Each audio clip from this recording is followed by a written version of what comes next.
Guys, ഞാനിപ്പോൾ അമ്മ വീട്ടിലാട്ടുള്ളത്. ഇന്ന് കുറച്ച് പറങ്കിമാങ്ങ കിട്ടിയിട്ടുണ്ട്. മാമൻ്റെ ഫ്രണ്ടിൻ്റെ വീട്ടിൽ നിന്നാട്ടോ അത് കിട്ടിയ. അതുകൊണ്ട് ഞങ്ങൾ കച്ചവറച്ച് ഉണ്ടാക്കുകയാണ്. അമ്മമ്മയാട്ടോ ഉണ്ടാക്കണ്ടോ. ഫസ്റ്റ് കശുമാങ്ങ ഇങ്ങനെ അരിയുക, എന്നിട്ട് അതിൻ്റെ നീരെടുക്കുക. ഈ സാധനം പറിക്കണേ, ഇതിൻ്റെ നീരെടുക്കുക. വിരിഞ്ഞു വെച്ച കശുമാങ്ങ നീര് നമുക്ക് പാത്രത്തേക്ക് ഒഴിച്ചു കൊടുക്കാം.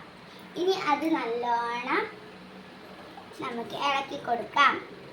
അത് തിളച്ചു വരുന്ന വരെ നമുക്ക് ഇളക്കാം.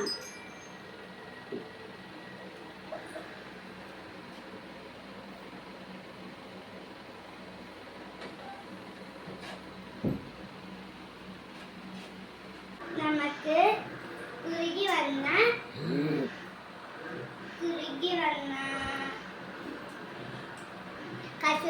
കശുമാങ്ങ നീര് കുറുകി വന്നിട്ടുണ്ട്.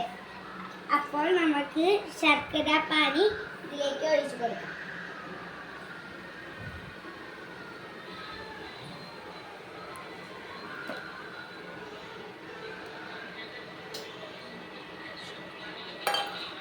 ഇത് നന്നായി ഇളക്കുക.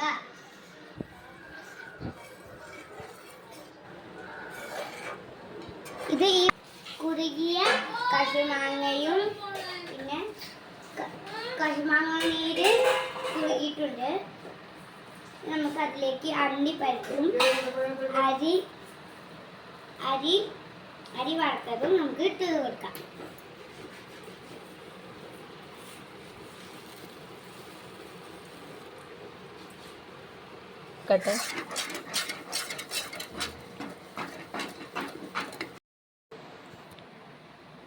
കുറുകിയോ ഇല്ലേന്നറിയാൻ നമുക്ക് നല്ല തണുത്ത പച്ച വെള്ളത്തിൽ കുറച്ചാക്കി നോക്കാം.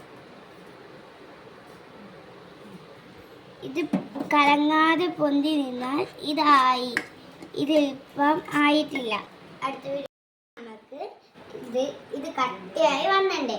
ഉണങ്ങിയതിന് ശേഷം ഇത് കട്ടിയായി വന്നു. ഇങ്ങനെ ഉരുട്ടി ഇങ്ങനത്തെ പേപ്പറിൽ ഇടുക. ഇങ്ങനെ നമുക്ക് ഓരോന്ന് ഇട്ടിട്ട് വെക്കാം.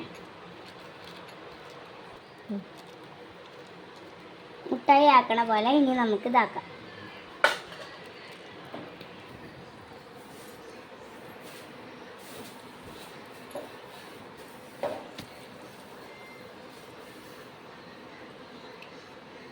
അടുത്ത വീഡിയോ കാണുമ്പോഴേക്കും ബൈ.